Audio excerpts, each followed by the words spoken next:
Ayan, sige, maaari po tayong tumayo at pagpurihan natin ng Panginoon. Amen. Come on, today, let's celebrate in the name of Jesus. Hallelujah, Lord.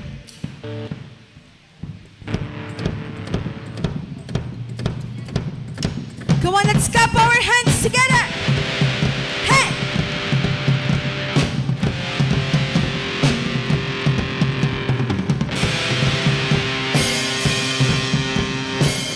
Come on, today we will celebrate of our Christ is born. Amen. And today we will celebrate our Christmas party 2024. And we will start it in the name of Jesus na puno-puno ng kasayahan at pagpapala sa Diyos. Come on, let's sing this song. This is the day that the Lord has made. We will rejoice and be glad in it. This is the day that the Lord has made. We will rejoice and be glad in it. Rejoice in the Lord. Come sing, rejoice. Rejoice in the Lord. Come sing, celebrate. Celebrate the presence of the Lord, for He is worthy to be praised. Celebrate the presence of the Lord, for He is worthy to be praised. Rejoice, come on, rejoice in the Lord. Come on, sing, rejoice. Rejoice in the Lord. Come on, sing, celebrate. Celebrate Jesus, celebrate. Celebrate. Celebrate Jesus, celebrate. Come on, sing, celebrate. Celebrate Jesus, celebrate. Yes, Lord, celebrate. Celebrate Jesus, celebrate. For He is risen. For He is risen. For He is risen. And He lives forevermore. For He is risen. For He is risen. For He is risen. And He lives forevermore. Come on, let's celebrate. Come on, let's celebrate. Come on, let's sing. Come on, let's celebrate the resurrection of our Lord. Hey! Come on, sing, celebrate. Celebrate Jesus, celebrate. Yes. Celebrate Jesus, celebrate. Come on, sing, celebrate. Celebrate Jesus, celebrate. Celebrate. Celebrate Jesus, celebrate. For He is risen. For He is risen. For He is risen. And He lives forevermore. For He is risen. For He is risen. And He lives forevermore. Come on, let's celebrate. Come on, let's celebrate. Yes, Lord. Come on, let's celebrate the resurrection. The resurrection of our Lord. Hey! Come on, sing, celebrate. For the last time, let's sing. Celebrate Jesus, celebrate. Celebrate. Celebrate Jesus, celebrate. Come on, palakpakan natin ang Panginoon. Hallelujah, Lord. Today we will celebrate on the day that you were born.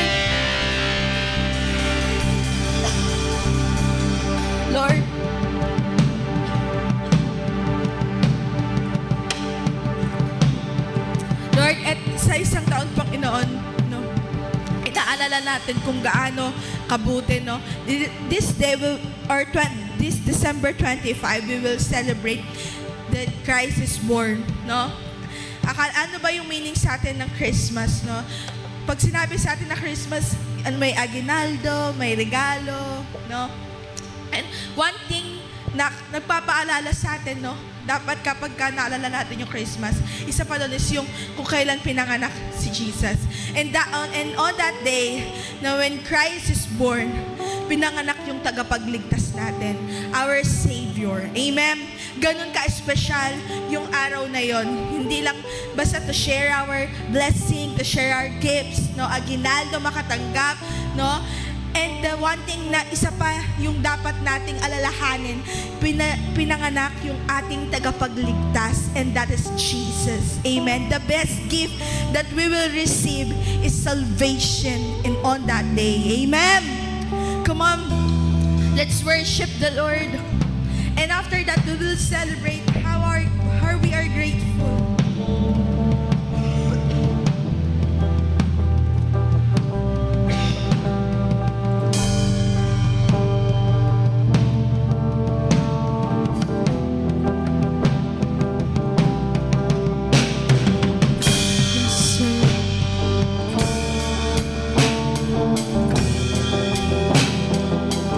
Come on, sing. Holy night, the stars are brightly shining. It's the night of a dear Savior's birth. Come sing, long lay the world in sin and error fighting, till He appeared and the soul felt it burn. A thrill of hope, the weary world rejoices, for yonder breaks a new glorious morn. Fall on your knees,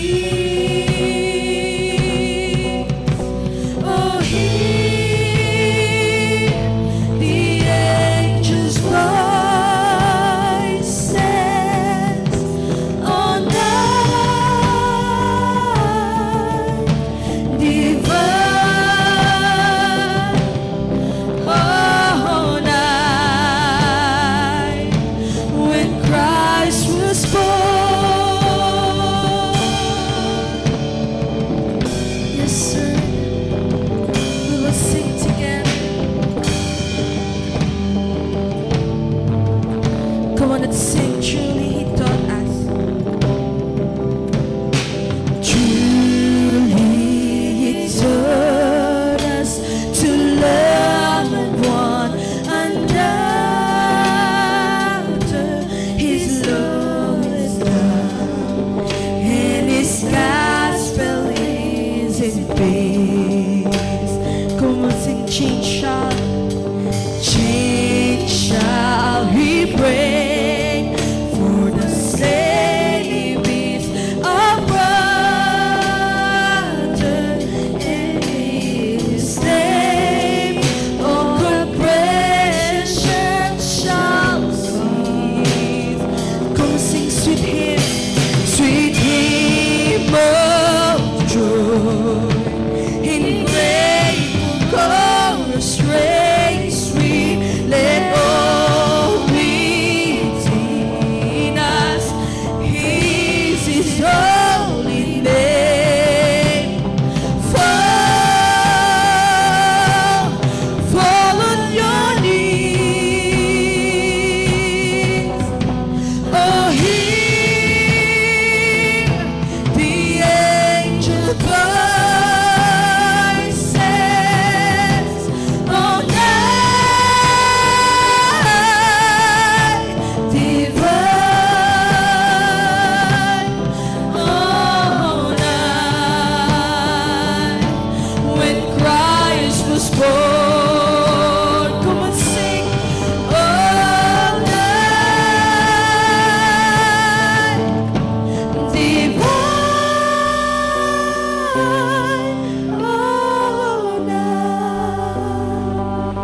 fall our knees, to be bow down in the name of Jesus.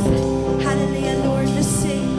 Fall, fall on your knees, sweet fall. Fall on your knees, sweet fall. Fall on your knees, our King is here. Fall, fall on your knees. Come on, church, we'll sing together. Hallelujah. Fall on your knees, sweet fall. Fall on your knees, our King is here. Fall, fall on your knees, sweet fall. Fall on your knees, sweet fall. Fall on your knees, our King is here. Sing fall, fall, fall on your knees, sweet fall. Fall on your knees, sweet fall.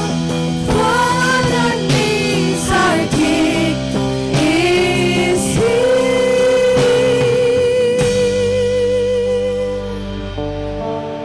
He is here. He is here.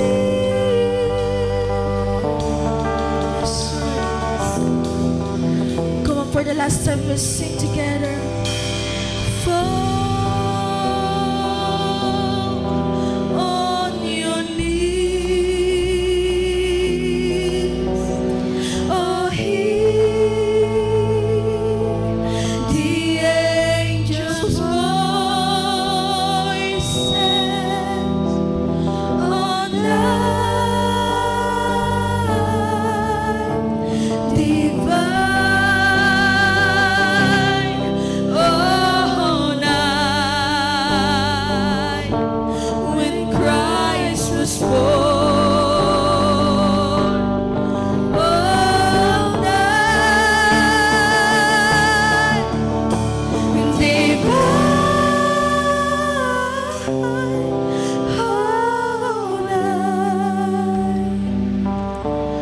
oh night divine.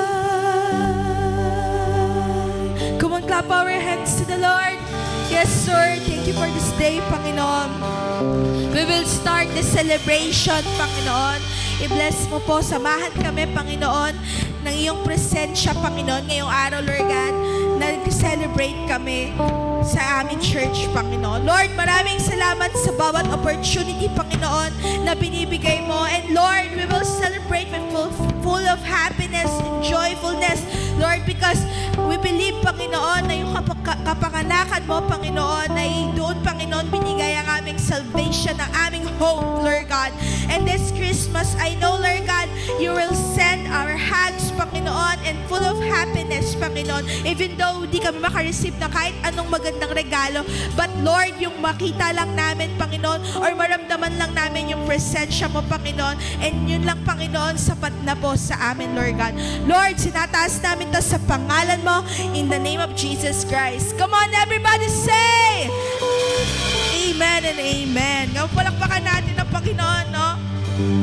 And bless pa tayo sa ating praise and worship team. Hallelujah! Come on, sige, please settle down na po. And punuin muna natin dito sa front ng ating upuan, no? Usog po tayo dito. Hayaan na natin yung mga ibang lates dyan sa likod. Dito muna tayo. Sige. Marshall, paki-assist po natin sila, no? Dito muna tayo sa unahan, no? Dito po, sa unahan.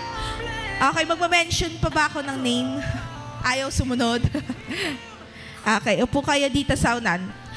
And today, no, this is our 2024 Christmas party. Amen! Sino na excited?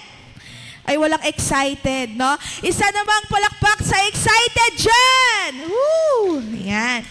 So, ngayon, no, today, no, ay celebrate natin ang ating 2024 Christmas party. And maraming makaka-receive ng mga games. But, no, today, unahin muna natin, no, sabi nga, no, today, no, ibabalik naman natin kung ano yung gifts dapat natin, no? Ibabalik natin kung ano yung para sa Panginoon.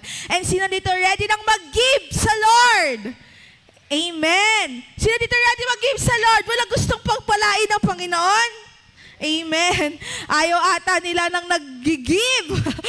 Okay. So, ngayong araw, no, hindi ko na po papatagalin pa our share of our opening today. Let's all welcome and give a round of applause to our senior pastor, Pastor Alan Bernardo.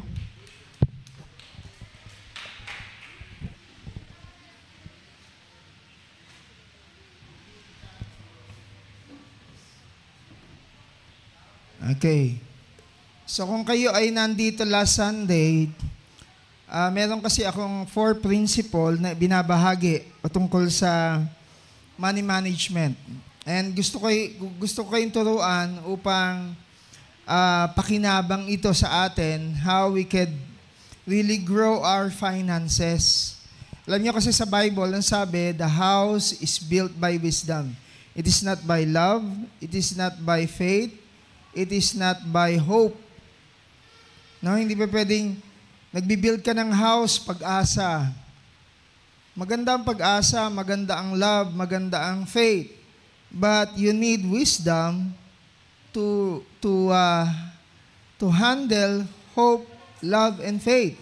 At sa Bible, pag sinabing wisdom, wisdom is supreme. Amen? Tama po ba? Wisdom is supreme. And if you look in the Bible, sabi sa 1 Corinthians 20 po, that Christ is the power and wisdom of God. So talagang 1 Corinthians 1:24 yun. Christ is the power of wisdom of God. Kaya gusto ko kayong i-drive sa money management nyo.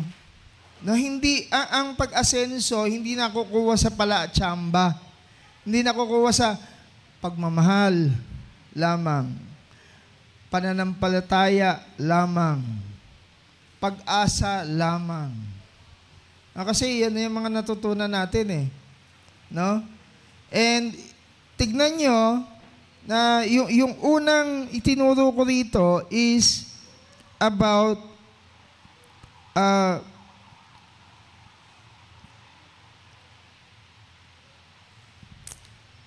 this is in Genesis 1:28. Sabi po rito, and God blessed them, and God said unto them, be fruitful, that's number 1, fruitful, multiply, tuturo ko ngayon, number 2 is multiply, and then replenish and subdue it. Yung 4 na principle na ito, dapat matutunan natin, kung gusto natin talagang pagdating sa area ng pananalapi natin, lumago tayo at marunong tayo mag-handle. Amen po ba? So, kinakailangan ng wisdom ha, mga kabataan, mga kapatid.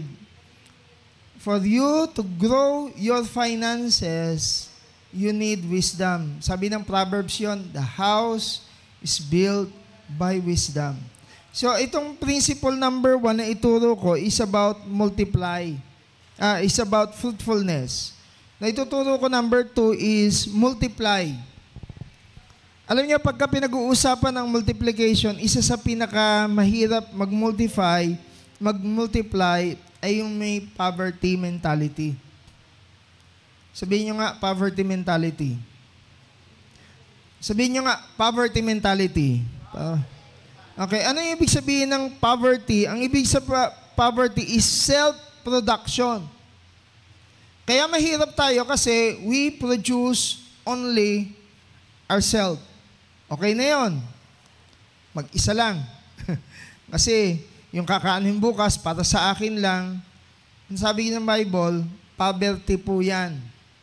Yan po ang ibig sabihin ng poverty is self-production. And if you only work for a day, nandito ka na sa category ng poverty mindset. No, hindi ibig sabihin mahirap, walang makain, hindi ho yun ang ibig sabihin ng poverty. Ang ibig sabihin ng poverty, self-production. You only produce your kind. Now what we need to know is we need to have wisdom in money management when it regards to multiplying. Yan na. So ito ho kasing poverty mentality, ito po yung narinig ni Jesus when a woman, binasag niya yung alabaster jar and sabi ng mga nandoon sa handaan na yon na, ba't sinayang yung 1 month wages sa pabangong yan? No? And then, sabi ni Jesus, you will always have the poor. Kasama nyo lagi yan. Pero ako, ngayon lang ito. Kaya kinuha ko yung word na yon dun sa kataga na yon na self-production. Now, if we want to get out dun sa konsepto na yon, we need to think the word multiply. Sabihin nyo nga, multiply. Okay. Sino ang alam nyong mga malalaki pagdating sa multiplication na kumpanya? I hear McDonald's. Kilala niyo si McDonald's? Alam niyo ba ginawa ni McDonald's? Nag-invento siya ng Big Mac. Ang product ni McDonald's is Big Mac. Whenever you hear Big Mac, that's McDonald's. Nung na-discover ang McDonald's, isang ano lang po yan, isang lugar lang yan sa Ohio. I think that's a movie, na napanood ko. And isang salesman ang nakadiscover ng store na yun, nakita niya yung potential and how he can multiply the product of McDonald's. So in a short, binili niya yung minultiply niya, franchise niya, and minultiply niya ang McDonald's at bandang huli, binili niya yung pangalan ng McDonald's. But the secret of McDonald's is about multiplication. Nakuha niya po yung production principle ng Genesis 1:28. Be fruitful, multiply. Pag tinitignan niyo yung istorya na yan, makikita niyo yung istorya ng Jollibee. Sa Jollibee, Chicken Joy, di ba? Ano pa? Sa Microsoft, Windows. Sa Apple, iPhone. Di ba? Naging $1 billion sa Facebook. It's the application Facebook. Ngayon, Meta na. Now, these are all multi-billion company because they know how to multiply. Kaya, tignan niyo ito from poverty mindset. Ano ibig sabihin ng poverty? Self-production to multiplying. Makita natin that ma-discover ho natin yung principle to produce. And what McDonald's did is, nagkaroon ng McDonald's sa Philippines, sa China, hindi lang sa Amerika. At ang goal nila is to produce the Big Mac, 1 billion Big Mac for a month. Imagine, kahit magbayad ho yan ng commercial, walang problema dyan because 1 billion McDonald's for a month. Piso na lang ang tubuin yan. Diba? May 1 billion siya. You see how God's multiplication factor can really impact in our life. Now, ulitin ko, ano meron si McDonald's? Big Mac. Diba? Ang Big Mac create ni McDonald's. So, ang number 1 kasi be fruitful eh. And dun sa tinapik ko about last week is being fruitful is to being creative. Part of being fruitful is being creative. Pag naka-create ka na, okay? and you created something, ang next goal mo is to multiply it. Ay listening? So, baka dito may mga nagninegosyo, gusto magnegosyo, kailangan talaga maging creative kayo. No? Magtatrabaho, kailangan maging creative kayo sa trabaho nyo. And then, when you have created something, your next goal is to multiply. At dito na matatap yung yung financial wealth ng bawat isa po sa atin. Amen po ba? Amen po ba? Okay? Ilagay mo nga yung yung sa Proverbs na yon, the house is built by wisdom. Alam niyo, gusto ko kayong turuan ng maraming principle. Sandali, isa-search ko.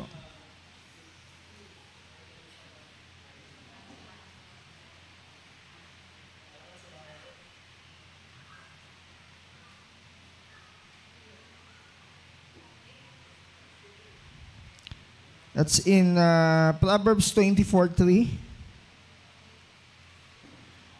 Proverbs 24:3. So sabihin ko, ulitin ko When it comes to our faith, our love and hope, dapat may wisdom. Okay? Hindi ba pwedeng ipapractice mo yung hope, love, and faith without wisdom? Oo, may pananampalataya tayo. Pero dapat guided by wisdom. Oo, may pag-asa tayo. Nagninegosyo ka. Kaya ko to. Pero, guided by wisdom. Okay? Kasi wisdom is, akala mo wisdom, yung pala foolishness na. Hope ka ng hope, yung pala, hindi na wisdom yung ginagawa mo, may pagka-foolish ka na. Love ka ng love, yung pala, foolish ka na. Di po ba? Amen. Sabi, the three remains, faith, hope, and love.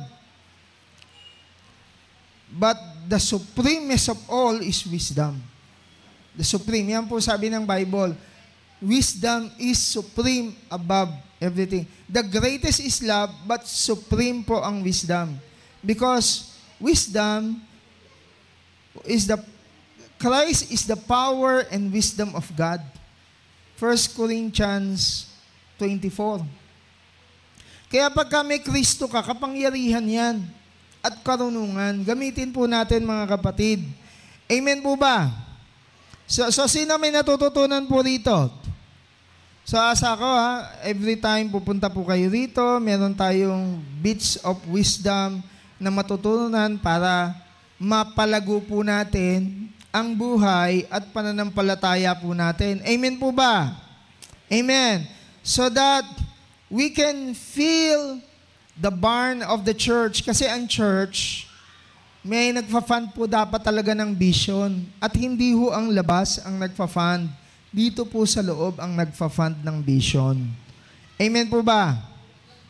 Abangan niyo po yung ikatlo na ituturo ko dito, and that is to replenish. No? Okay? Sige po, magbibigay po tayo ngayon ng pinakamainam na pagbibigay po natin sa Panginoon, and ibabless ng Panginoon ang ating mga kamay. God bless the works of our hands. Okay? Sige po, tayo po tayo, manalangin po tayo. Sige po, tayo po tayo. Ama naming Diyos, marami pong salamat sa oras na ito. We want to give the best for you, O Lord. We know that fruitfulness and multiplication comes from you. Lord, give us wisdom. Guide us, O God, so that we will be fruitful and multiplying in the areas of our finances, Panginoon. Merong mga curses, merong disease, may pagkalugi, Panginoon. But Lord, alam po namin, we are covered by your protection, by your blood, O Lord. We have Christ, the power and wisdom of God. And Lord, as we give, Panginoon, yung mga kamay na magbibigay, Panginoon, at yung nag-aasa makapagbigay sa iyo, Panginoon, Lord, give them a heart that is a generous heart, Panginoon. Lord, nawa makita nila yung harvest, that all blessing comes from you, Panginoon. All protection comes from you. All power and wisdom comes from Christ. And Lord, we pray na sa oras na ito, bigay po namin ang pinakamainam na handog para sa iyo, Panginoon. We want to ang that only themselves. We want to multiply, Panginoon. At sa oras na ito, give me yung Panginoon, yung love, yung hope sa amin, upang sa gayon matuto kaming muli namin, ikaw ang magpuproteksyon ng harvest, at ano man pong gagawin ho namin ay iingatan mo, Panginoon, because to produce and multiply far beyond us, Panginoon. Hindi lang para sa amin, Panginoon, ang ipoproduce namin. Aalis ho kami sa poverty mentality. Kung hindi we want to produce, at yung ma-produce namin, maibahagi namin sa kapwa namin, sa pamilya namin, sa neighborhood ho namin, upang lalo hong yumabong ang ministeryong ipinagkatiwala mo sa amin dito. We thank you, O Lord. Bless these hands that will give. In Jesus' name we pray. Amen and amen.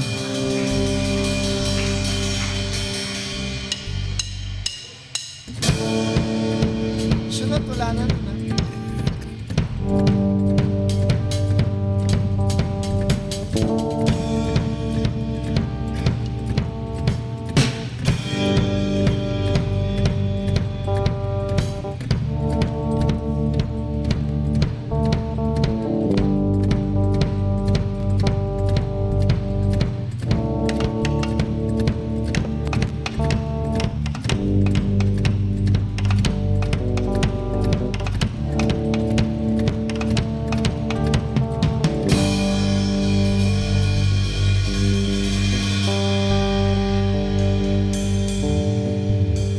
Okay, tuloy-tuloy po tayo sa ating mensahe, no? Mensahe na, Brian, no? Okay? So, I want to share to you, kasi Christmas celebration natin. At I just want to be brief and ibahagi ko tong 3M of Christmas. Okay? Kung familiar ko kayo doon sa tinatawag na tri-M na pandikit, ito tri-M, 3M ng Kapaskuhan natin. Okay? So when we think about Christmas, we look upon the Christmas tree. Sinidya ho talaga namin maglagay ng Christmas tree rito. Kasi sa iba, ang Christmas tree, daw yan pagan daw po yan. No? May book ako na nabasa, it's about paganism, it's about tower, But we want to reclaim. Kasi sa Bible, pag binasa nyo, meron ding mga kahulugan ng puno. Tree. No? In fact, it is called the tree of life. In the Bible, there is the tree of life, no? Where God said, you will eat everything, but not on this tree. No? May tree of life, merong tree that is within the sa Psalms chapter 1, tree that is within the streams of water. Talagang pag tinitignan ho natin ang puno, lugar ho yan ng blessing. And humanity is also larawan din ng puno. No, sabi ni Jesus, the seed that when planted, it grows and it bears fruit. Now, there is a particular tree in Galatians chapter 3. I think that is 13. No? That sabi po rito, Christ redeemed us from the curse of the law by becoming a curse for us. For it is written, cursed is everyone who is hanged on the tree.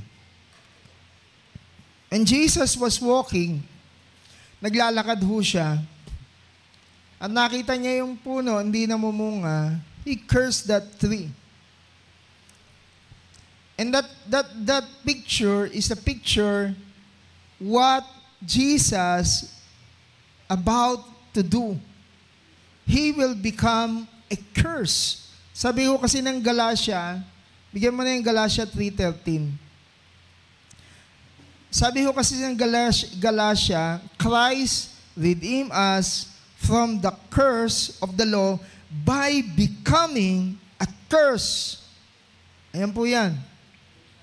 Galatians 3:13. So, naging curse po yung tree. No?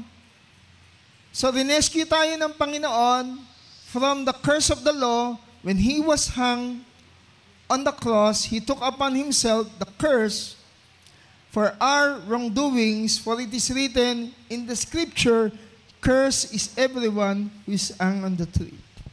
So, the very tree that we put in our Christmas, may mga regalo, alam niyo po ba, tamang-tama po yan eh. Naging curse yon so that gifts will come out from that tree. Kasi, pag tinignan niyo po, dahil na-curse ang Panginoong Hesus,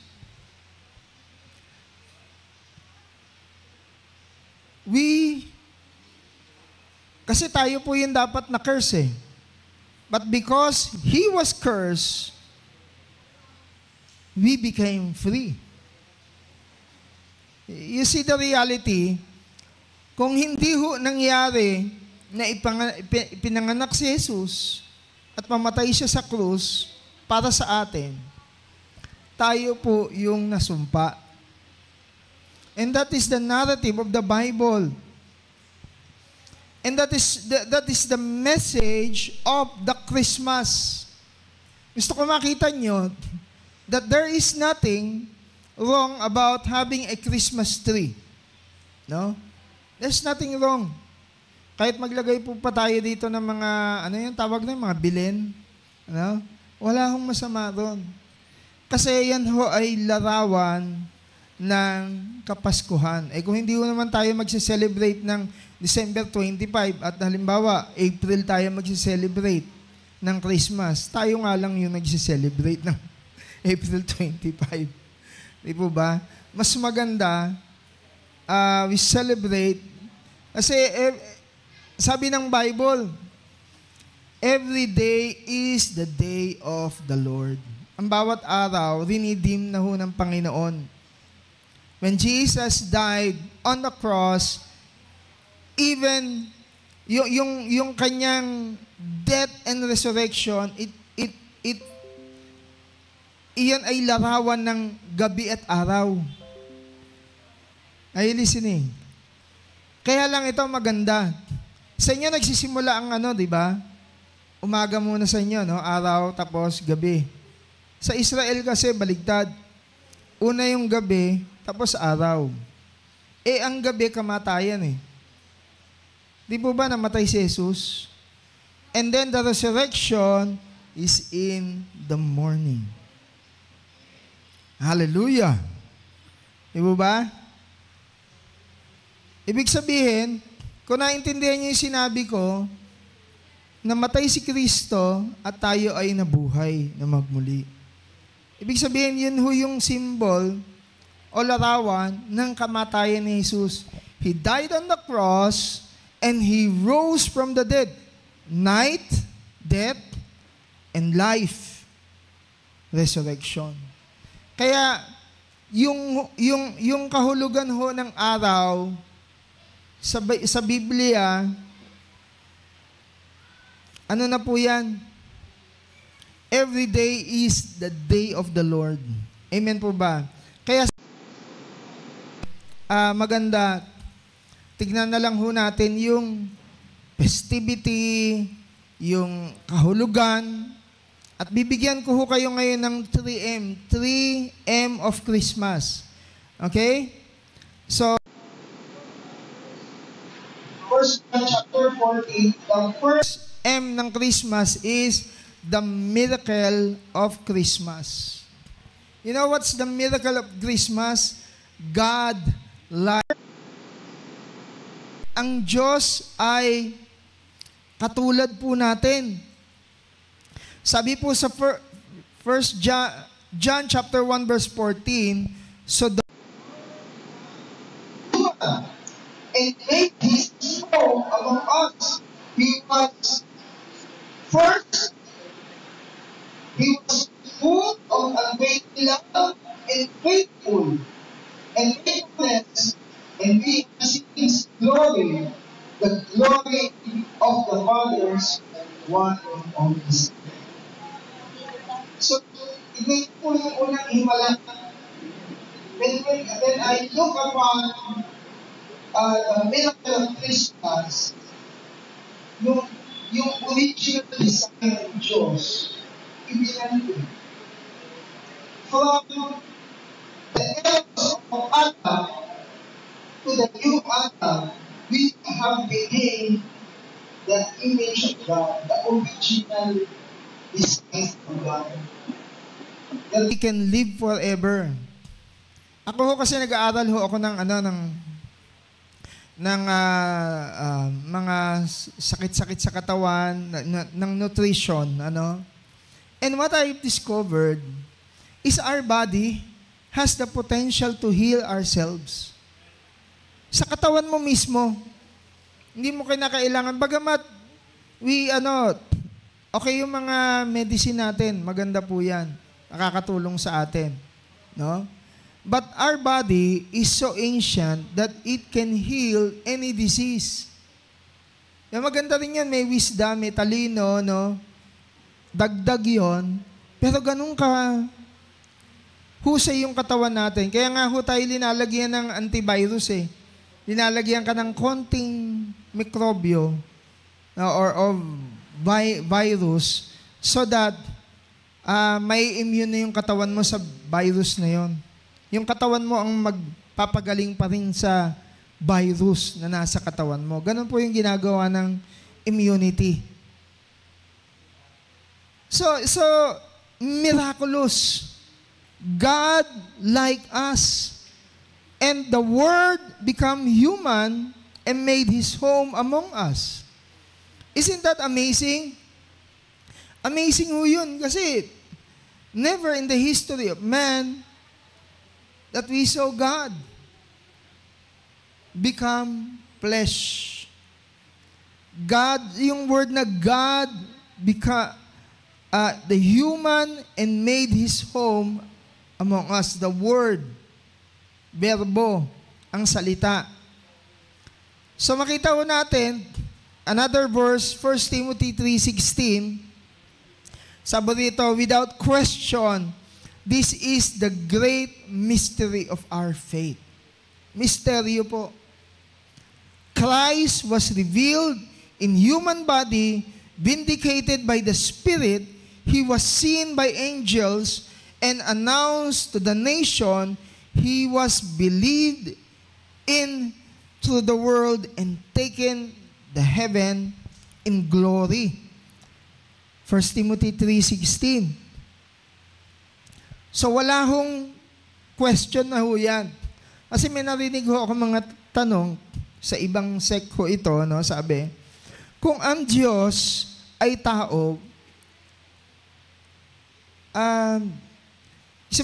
sinasabi nito na si Jesus ay tao lamang. No? Yan ang kanilang laging sinasabi. Jesus is only a man. Sa ibang sect, another, he is a prophet. Sa ibang sect, he is just a man. At siya lang ay nagkatawang tao. Yan ang sinasabi nila, si Jesus ay nagkatawang tao. So kung si Jesus ay nagkatawang tao, ang tanong is, bakit pa niya kailangang magkatawang tao? Tao na naman siya, di ba? Tama ba yun? Does it make sense? Kung si Jesus ay tao, bakit kinakailangan niya pang magkatawang tao? Tao na nga. Kasi Diyos siya, kaya kinakailangang magkatawang tao. Amen po ba? Kasi yun laging si Jesus na tao. And when we look at the scripture, kung tao nga siya, bakit kailangan magkatawang tao? Tao na nga eh. Magkatawang hayop pwede, ganon, di ba? Tao na magkatawang hayop. Pero yung tao, magkatawang tao, parang wala sa logico yun. So, mali. So, sabi, without question, this is the great mystery of our faith. Kasi hindi mapaniwalaan talaga na Diyos na nagkatawang tao. Christ was revealed in a human body, vindicated by the Spirit. He was seen by the angels, announced to the nation. He was believed in throughout the world and taken to heaven in glory. Tandaan niyo po yan, pagka kayo sinasabi na kine-question, kasi alam niyo po, yung question sa divinity of Christ, yung pagka-Diyos, malaking po yan. That is a major doctrine na hindi dapat mauga. Kung pag-uusapan lang ho natin, Sabado, Linggo, papayag na ako. Pero, yung magtatalo tayo para sa pananambahan ba natin, dapat Sabado o Linggo? Pagbibigyan kita Pero, pag pinag-uusapan, ang pagka-Diyos ng ating Panginoon, this will crumble all of our beliefs. So you see,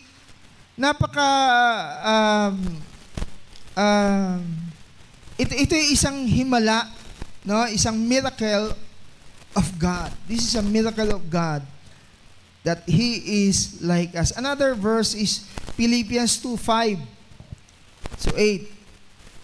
You must have the same attitude that Christ Jesus had.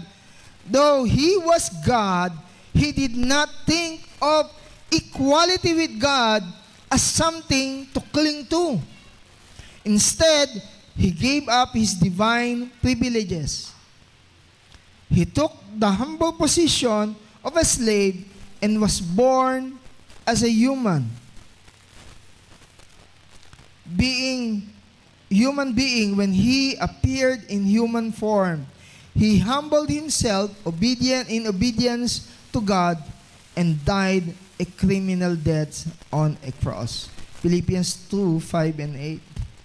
So, this is the first miracle of Christmas, that God is like us. Tignan mo nga yung katabi mo. Tignan mo yung katabi mo. Diba? Kamukha mo si Lord, sabihin mo, kamukha mo si Lord. Diba? Tama ba yun? God live among us. Kaya nga, it is a crime to kill a human being. Because when you kill a human being, you are desecrating the image of God. Yung imahe ng Panginoon, na ginawang image ng Panginoon, iyan ay sinisira mo, winawasak mo. Kaya it's important to see that the miracle of Christmas is God like us. Meron mga significant of Christ's humanity. Okay? Pag pinag-uusapan yung humanity ni Kristo, ito'y pumapatungkol sa kanyang incarnation o pagkabuhay.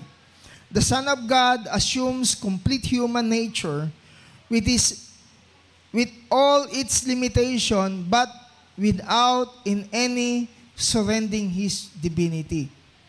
So makita natin, bilang tao, may limitations tayo. Ano limitation natin? Nakakalimot ako. Minsan may sasabihin ka, hindi mo maipaliwanag ng maigi. No? Yun nandito ka, hindi ka pa pwede makapunta doon sa lugar na yung kaagad-agad. Limitations po yan. But, ito po yung sinasabi rito na kahit limitado si Jesus sa kanyang humanity, hindi niya sinurrender ang kanyang pagka-Diyos kahit kaliit-liitan. So parang ganito, Jesus is 100% human, Jesus is 100% God. Hindi ba pwedeng 50% human, 50% God. Hindi ho ganon. Wala hong sinurrender si Jesus na kahit kaunti. No? So Jesus Christ is our mediator. Dahil doon, naging tagapamagitan siya. Remember, Jesus is 100% human, 100% God. So, pwede siyang mamagitan between God and man. Kasi ang tao, 100% man. But he never had a divinity. But God is a God. He has no form. Wala siyang human body. He is God. So para mamagitan siya between God and man, He needs a mediator. And Jesus Christ is our mediator. Tagapagligtas. O pwede nga ako ng volunteer dito. Tatlong lalaki. Volunteer. Itong dalawang pogi na to. Sige, panig kayo dito. Tapos, ikaw, pangatlong pogi. Okay. Come on, dito. Okay. So, para lang makita nyo yung ibig sabihin ng tagapamagitan. Ayan. Dito ka. Ayan. So, ito, for example, siya si Lord, God. No? Okay. Dito daw kayo. Ayan. Okay. Ayan. Excuse. Ayan. Okay yan? For example, ito si Lord. No? God. Ama. At ito naman ang, sino to? Hindi si Satanas to, humanity. Tao. Okay, ito naman si Jesus. No? He is 100% God and 100% man. Ang pwede lang maging tagapamagitan ng Diyos sa tao ay siya, si Jesus. So without Christ, hindi niya pa pwedeng abutin. Sabi sa Old Testament, ang sino man makakita sa Diyos, mamamatay. No? Si Moses nga, likod lang ng Diyos ang nakita eh. No? Everyone, may humawak sa Ark of the Covenant, patay. No? Pag nagalit ang Diyos, 10,000, 30,000, patay. No? Ganun ho ang nangyayari. Kaya, in the whole process of the saving humanity, when God raised up Israel, He chose the first family, Abraham, and chose the tribe of Israel, at doon na nagsimula ang nation ng Israel. Ginanap ng Diyos ang simula ng pagliligtas sa tao. Pero ang katuparan ng kautusan kay Hesukristo, kaya yung sinasabi ko kanina, He was cursed for our sins, our transgression, and through Him, we can come to God. So ngayon ang tao, lapit ka kay ano. Kausapin mo siya. Di ba, may sasabihin ka kay Lord. Ano sasabihin mo? Kanino ka lalapit? Bulong mo sa Kanya. Ano gusto mo sabihin?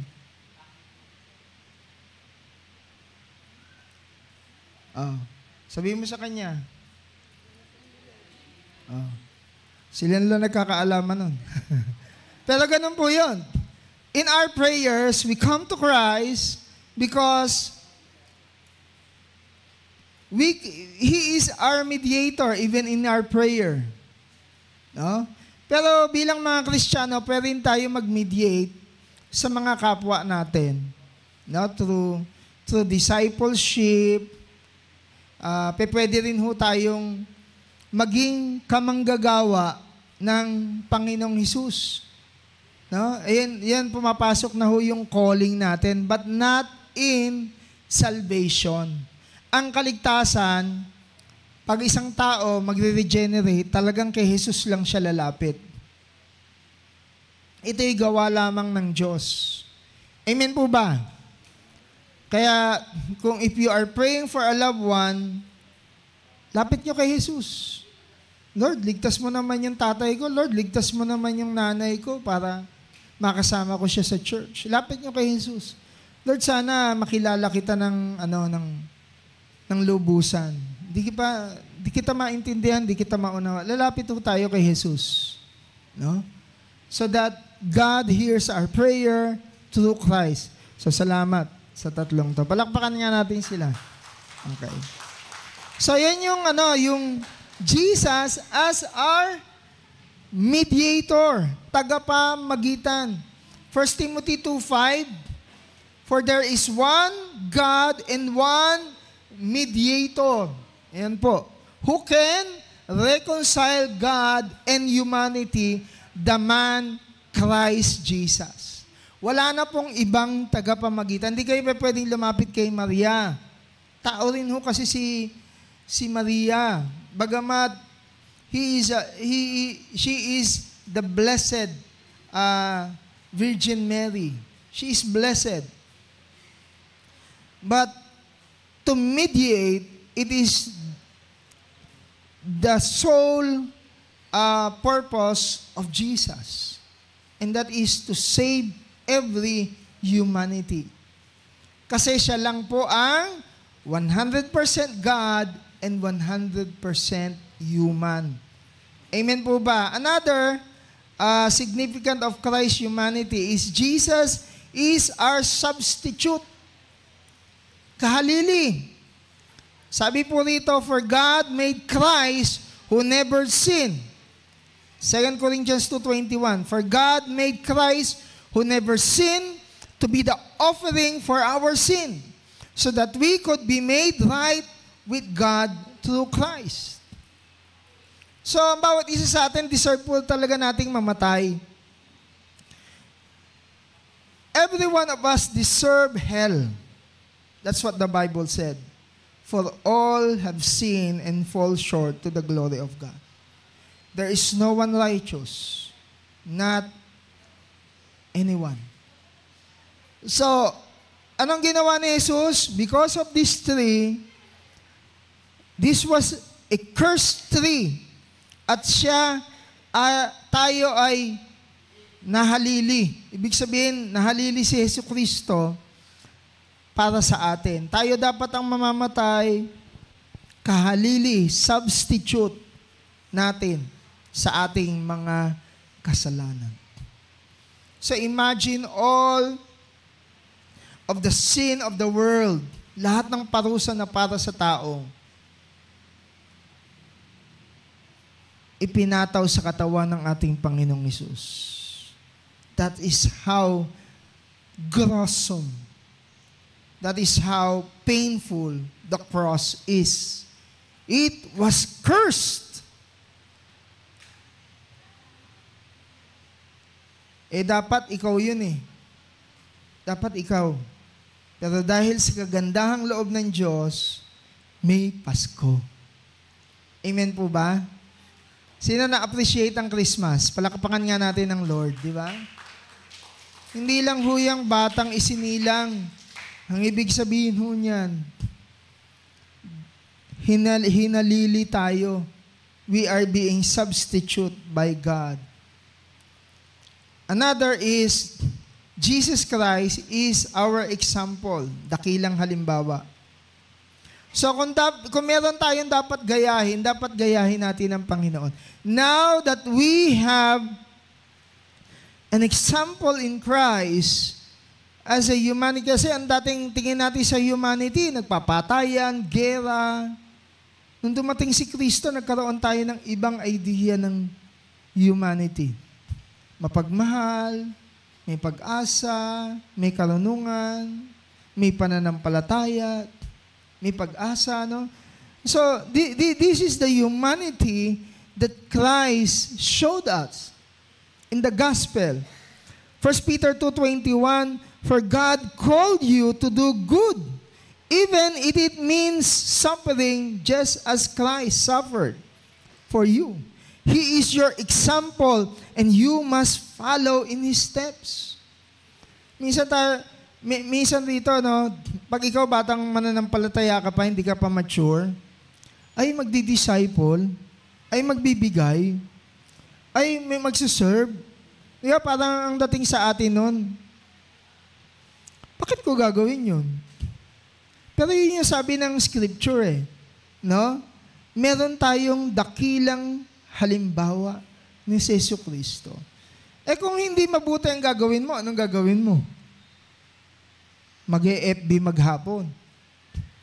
Kung hindi ka magdi-disciple, anong gagawin mo? Magtatrabaho hanggang sa mamatay. Di ba? Ganun yung ginagawa ng tao. Trabaho ng trabaho hanggang sa, ang tawag ko ron, hanap patay, hindi hanap buhay. Pati linggo, hindi mo na ibinigay sa Panginoon. 1 oras, 2 oras na paglilingkod. Cell group, pupunta ka sa cell group, 1 oras, 2 oras. Yung wisdom naman na makukuha mo, di ba? Malaking bagay para sa iyong buhay. Kaya kailangan makuha natin yung dakilang halimbawa ni Jesus. Paano makukuha yun? Kung ang kasama mo, puro mga bulagsak sa buhay. Alam lang magwaldas. Di ba? Alam lang humingi. Ang daming ganyan ngayon sa gobyerno. Yung gobyerno nagpapamudmud ng pera. Yung mga tao naman, kuha ng pera. Pila ng pila. Ayaw magsikap sa buhay. Di ba? Ayaw tularan yung halimbawa ni Kristo. Amen? Kaya sa aming pamilya talagang we really want to keep yung gawain. As for me and my house, we will serve the Lord. Because ito yung dakilang halimbawa ni Jesus. Bagamat siya ay Diyos, nanaog siya sa langit, and He gave His life. Konting konting contribution lang po para sa kadakilaang ginawa ng ating Panginoon. Amen po ba? O sino rito napapagod? Di ba? Christian ka, napapagod ka. Look at the example of Christ. Kalawang M, the meaning of Christmas. Kanina, the miracle of Christmas. Ngayon po, ang kahulugan, meaning ng Christmas. Ano yung meaning ng Christmas? God with us. So, meron hong turo, no? Nang tawag doon, deism. No? Ang ibig sabihin ng deism na turo, nang lumikha ang Diyos, wala na siyang pakialam sa kanyang linikha. Hindi po ganun. God is with us. Amen po ba? Hindi ho totoo yung mindset o kaisipan o katuroan na yun that when God created, iniwan niya na lang yung creation, pinabayaan niya. Mali po yun. In fact, Emmanuel, yung message ng Christmas, Emmanuel. Isaiah chapter 7:14, ESV, therefore the Lord Himself will give you a sign. Behold, the virgin shall conceive and bear a son, and shall call his name Emmanuel. God is with us. Grabe po yun, yung mensahe na yun. Ibig sabihin, nung lumalang ang Diyos, hindi kanya iniwan. Nung lumalang ang Diyos, kasama ka niya. Yun ang kahulugan ng Pasko, hindi ka nag-iisa. All the while, akala mo nag-iisa ka, yun ang sinasabi ng mundo, yun ang sinasabi ng sarili mo. But God is in you. The Spirit of God is in you that speak. Sabi po, behold, the virgin shall conceive and bear a son, and they shall call him his name Emmanuel, which means God is. Matthew 1:23. Ano yung mga significance of with us, Emmanuel? Number 1 is God is in control. When it said, Emmanuel, God with us, ibig sabihin, kontrolado ng Lord ang lahat na nangyayari sa buhay mo. Sino rito may pinagdadaanan? God is in control. Sino rito dumadaan sa kahirapan? God is in control. Sino rito namatayan? God is in control. God sustains His work. Sometimes God allows things to happen to save even those person who died. Alam niyo po ba yun? Hindi ho si Thanos ang unang nakaisip nun. Ang Diyos ho ang may akda ng buhay. Kasi nanonood ng Avenger Ito daw yung mindset ni Thanos, ganyan. Para ligtas yung tao, papatayin ng kalahati ng universe, gano'n.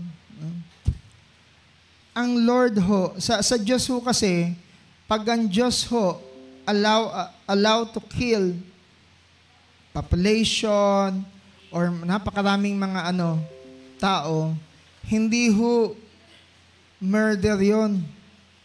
Kasi He is God and He is sovereign. Maaring may mas matinding catastrophe pa na darating, and God prevented it kasi nakikita niya. Tayo hindi natin nakikita.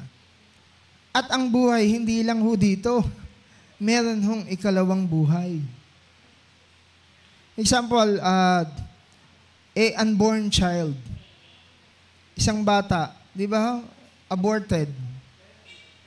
Alam ba, sabi ni Solomon, mabuti pa yung isang bata.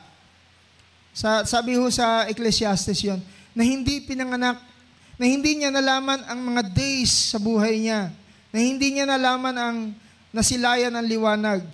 Kasi isang taong nabuhay at namatay ng may matinding kahirapan. Mas mabuti pa daw ho yung unborn child. Kaysa nabuhay ka, at nabuhay ka, namatay ka ng mahirap. Ibig sabihin, namatay ka ng mahirap, wala kang meaning and purpose kasi yun ang tema ng Ecclesiastes. You are living without meaning and purpose. At ang sigaw ng Ecclesiastes, that life is meaningless. So pag ang buhay mo walang meaning, walang purpose, mas mabuti pa yung bata sa sinapupunan, namatay. Kita nyo, kahit ang kamatayan, mas mabuti pa yung mangyayari. Ecclesiastes po yan, search nyo. Kasi yung pinakamatinding, the greatest tragedy of man is not death. It is living a life without purpose. Dr. Miles Monroe. So God is in control. God is sovereign. Yan po yung ibig sabihin ng Emmanuel. Another is God comforts me in challenging times. Pagka may mga tumitinding mga problema ka, you can have comfort with God. Alam niyo ako, sa akin, personal, everyday, ano ko talaga is, I start reading the scripture para inline lagi yung mind ko sa prayer. I can never continually pray if I'm really not kung hindi talaga ako nagbabasa araw-araw ng Biblia. Kaya makita nyo yung comfort ko nanggagaling sa salita ng Diyos talaga. Amen? Pag ikaw naguguluhan, find comfort in the Word of God. Even in challenging times, mga kapatid. Amen po ba? Naguguluhan ka na, Facebook ka pa ng Facebook. Nagulo ka lalo. Nagulo ka pa, tapos nakigulo ka pa sa problema ng may problema. Bago tayo makapag-minister, ministeryohan muna natin ating mga sarili. God comforts. And if you have a challenging time, find yourself through our preachings, through our cell group, to our Sunday celebration, patuloy po kayong humingi ng kalakasan sa family of God. This is a family of God. Ang church po, pamilya. Amen? At ang pinakamagandang maibibigay po namin sa inyo, hindi pera, wisdom. Amen po ba? 1 Corinthians, 1:24. So, another is, I am never alone. So, hindi ka nag-iisa. You know, ang significance ho kasi ng Emmanuel is, nandyan ho ang banal na Espiritu kasama po natin lagi. The Holy Spirit is with you. His presence continue to follow you. Puntahan ka, ano man ang ginagawa mo, kahit gumagawa ka na ng mali, pinipigil ka niya sa mali, inihila ka niya sa tama. I am never alone. So, yan po yung significance with Emmanuel. So, let's go to number 3. No? Number 3 is the message of Christmas. God for us. Kanina God is with us. Ito naman, God is for us. The message of Christmas. What then shall we say to those things? If God is for us, who can be against us? Romans 8:31. So kung si Jesus ay para sa akin, sino ang laban sa akin? Are you listening? So sino ang laban sa inyo? Ang mundo? Alam yung pinakamatinding kalaban nyo lang, sarili nyo. Kasi yung demonyo, tinalo na ng Panginoon yan. It is defeated 2,000 years ago. May konting na lang yan, atungal. Wala nang pangil. Yung katawan nyo, linigtas na kayo sa kasalanan. Christ already paid the penalty of sin. What you have, kaya lang, hindi nabura yung memory nyo ng sin. Tama ba? Binayaran ng kasalanan nyo, pero yung memory ng pagkakasala, nandoon pa rin. Halimbawa, magnanakaw ka, di nagnanakaw ka dati, na born again ka, nakilala mo si Lord. Nakalimutan mo bang magnakaw? Sige nga, magbukas ka nga ng kotse. Ang galing pa rin magbukas ng kotse. Magnanakaw pa rin talaga eh. No? Hindi naman nawala yun eh. Diba? Nagsisinungaling ka. Ang galing mo magpalusot. Nandun pa rin naman yun eh. Kaya lang, ang kaibahan, whenever naalala mo yung ginawa sa iyo ng Panginoon, masasabi mo, hindi na ako yung taong iyon.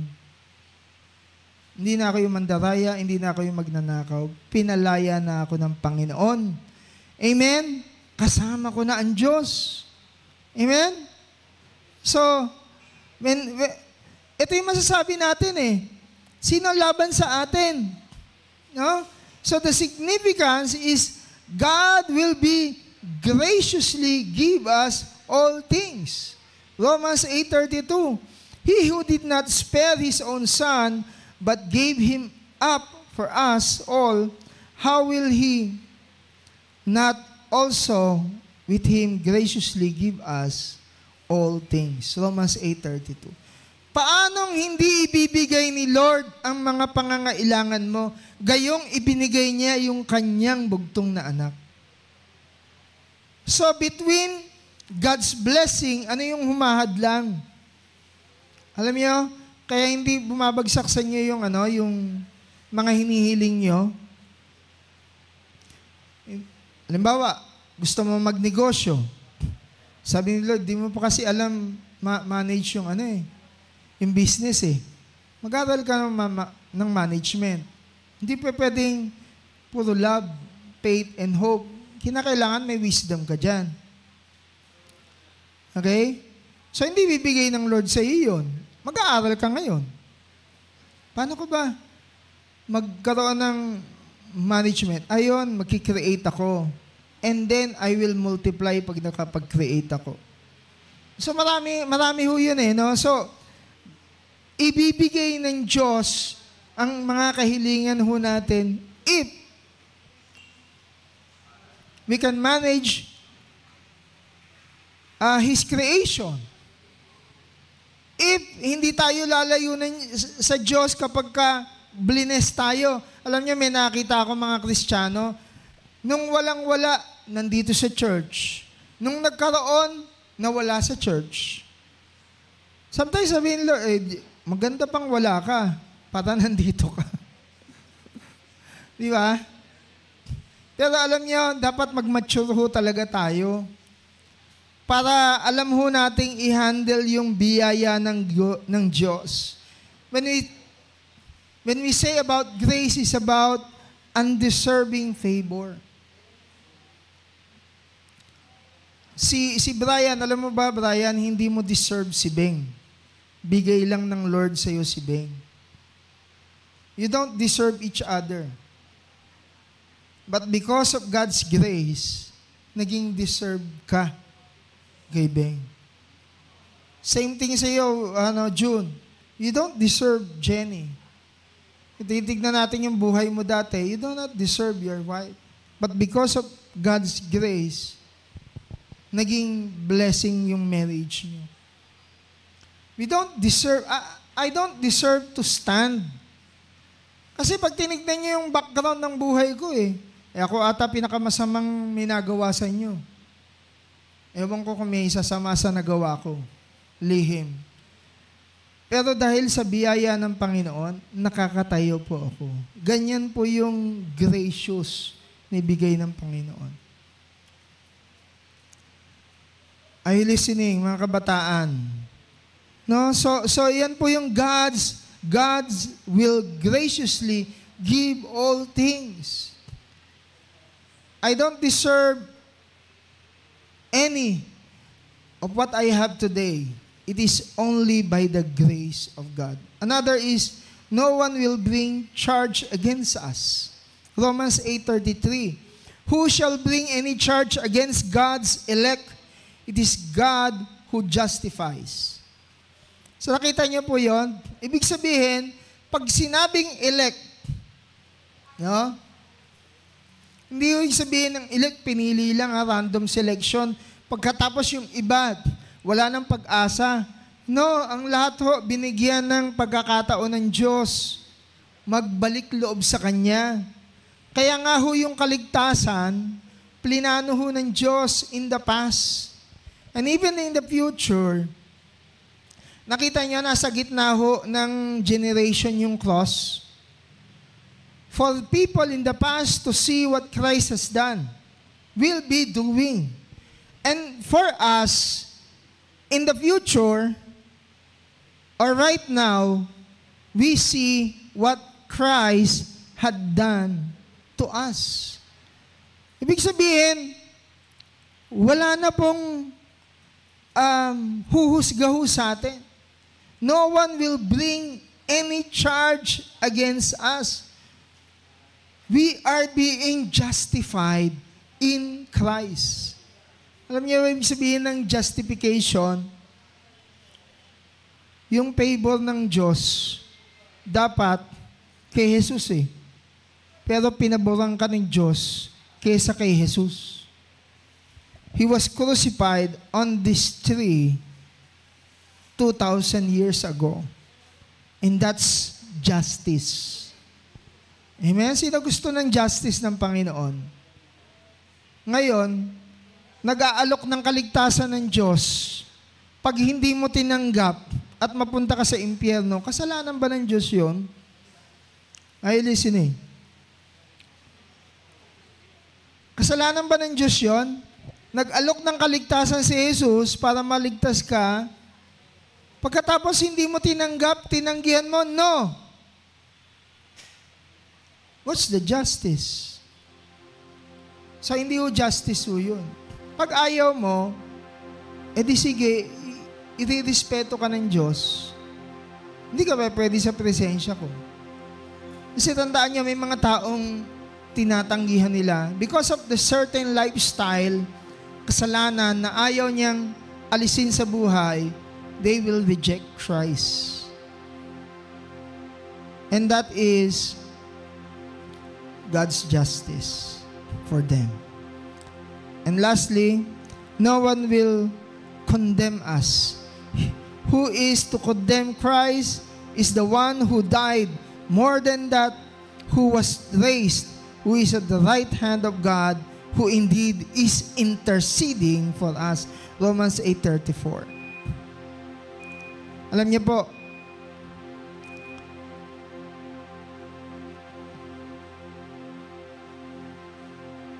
this is the message of Christmas.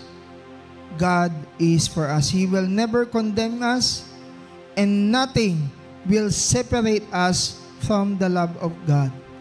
Ano yan? Romans 8:35. Wala hong makapaghihiwalay. Grabe ho ito. Nothing shall separate us to the love of God. Kapag pinag-iusapan ho itong separation ng pagmamahal ng Diyos, talagang inakdanan ho ng Diyos ang mensahe ng Kapaskuhan ho sa atin para tayo po ay para sa Kanya. So, i-recap ko lang, meron hong milagro ang Pasko. Ang milagro ng Pasko, ang Diyos na nagkatawang tao. 100% God, 100% human. Ang kahulugan ng Pasko, the meaning ng Pasko, ang Diyos ay sumama sa atin. Emmanuel, kasama natin. At ang mensahe ng Pasko, ang Diyos ay para sa atin. Tignan mo nga yung katabi mo. Para sa iyo ang Pasko. Amen? Tayo pong lahat ay tumayo. Let's pray. Para sa walang Pasko, maganda na ngayon makita natin yung milagro, yung meaning at mensahe ng Pasko sa atin. So that ang Pasko ay maging para sa iyo. Ang Pasko ay para sa atin, sumama sa atin. Ang Pasko ay para makita natin yung miracle of Christmas, and that is in Christ. Let's pray. Father God, we thank you, Lord, sa hapon na ito. Salamat po, Panginoon, sa mensahe ng Pasko. You are God, at kahit komportable ka na sa kinalalagyan mo, nanaog ka rito sa lupa upang tignan kami, Panginoon. And Lord, naramdaman mo na